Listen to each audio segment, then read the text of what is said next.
Mini episode 1009 of the FDH Lounge is brought to you by Sportsology, delivering unconventional columns and webcasts about sports, TV, music, movies, and more. Follow them on the web at sportsology.com. The FDH Lounge. You'll want to schedule your life around it. A long time ago, on a gloomy, wet Cleveland spring night, two men stand alone amidst the late-night drizzle. Their voices echo across the vacant station parking lot as they debate the merits of the great American radio show that have been missing for far too long. On that night, an idea was born.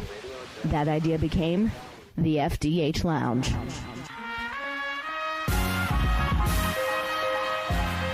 Welcome to the FDH Lounge. Welcome to FDH Lounge Mini episode number 1009. I'm FDH Managing Partner Rick Morris here with our preview of Better Call Saul episode 4.2.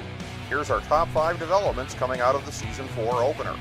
Number 5, the issue of the money that Howard owed Chuck for the HHM buyout remains firmly in the background. It took the entire Season 4 premiere for Jimmy to even learn that Howard pushed Chuck out of the company, so the notion of what comes next in terms of the money that someone's going to collect may not even be on the immediate horizon. But it will be dealt with, and Jimmy will make sure that he's right there in a position to collect. Number 4, Howard and Kim are both having a tough time dealing with Chuck's passing. Howard's sense of guilt was overwhelming, which is not surprising given that Chuck was his mentor and often seemed to regard him as the little brother that he wished he had, and then the only real fight that they ever had happened as Chuck departed this mortal coil deliberately and denied Howard any closure. Kim felt badly, despite how badly Chuck treated Jimmy, because she's a good person, and she's also concerned about what this development is doing to her man, as well she should be. Number 3, whether he's just showing dedication for his paycheck or trying to impress Gus, we know that Mike's approach at Madrigal will impress Gus. We knew this from Breaking Bad. Mike doesn't jerk around with anything. If you've got a job to do, even being a crooked cop, you do it well. It's an interesting code to live by, but he makes it work.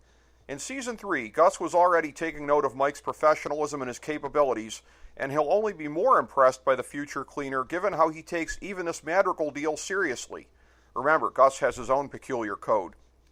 Number 2, Gus has the goods on Nacho and is already working Juan Bolsa to get rid of his Salamanca problem.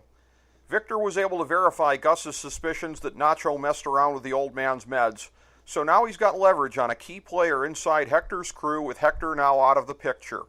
And he's filling Juan Bolsa's head with thoughts that the Salamanca crew should be out of the picture altogether. The cartel side of the show is going to reach Breaking Bad levels of intrigue this year, which is awesome. Number 1, Jimmy is grappling with the toughest challenge that he's ever faced: how to process the loss of his brother, a man who loathed him and who he helped push to his untimely demise. If Howard's head is messed up by lack of closure, how screwed up is Jimmy's? Howard's confession allowed Jimmy to deny, outwardly and inwardly, his own culpability, but deep down he knows better. He helped to push Chuck off of that cliff. Bob Odenkirk has spoken in recent interviews about how Jimmy will spend much of this season trying to compartmentalize his guilt and push it deep down, but it will spurt out in ways that he can't control at times that will be very inconvenient for him. We've speculated a few times before about whether we're at the true beginning of the journey to Jimmy becoming Saul, and we've been wrong every time, but we should be right this time. This is it. There will, of course, be zigs and zags because that's how this show operates, but this trauma is undeniably the start of Jimmy morphing into Saul, and we already know things won't become any better once he becomes Cinnabon Gene.